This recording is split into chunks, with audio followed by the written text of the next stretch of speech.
Ona qizim, xudo xohlasa shu loyihamiz yil oxirigacha bitiramiz. Suyunchi bering, qizil diplom oldim. O'sha yerda turgin, hozir o'zim tushaman. Hozir. Xo'p, dadajon. Dadajon, assalomu alaykum.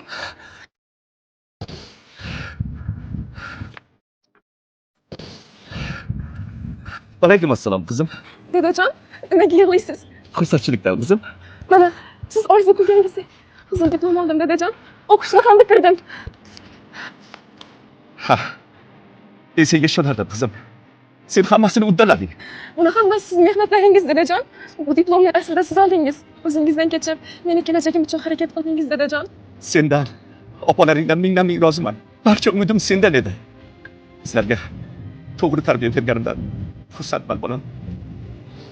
Sizlardan ming roziman. Rahmat qizim. Meni xursand qilding. Rahmat qizim.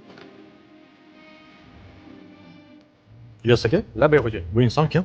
Bu inson Zokir aka. Xo'p, butun umr qurish sohasida ishlaydi. 500 zo'r teradi.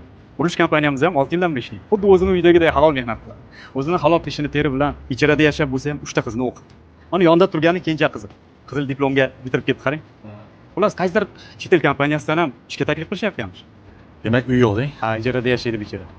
Bekzod, Labay xo'ja, hozir aviapark loyihamizning nechta xonadonimiz qoldi? 100 ta xonadon. Mana shu insonga 3 xonali xonadonimizdan bittasini hadya qilamiz. Zo'r ish qildingiz xo'ja. Sizdek saxiy xo'jaylar ko'paysin.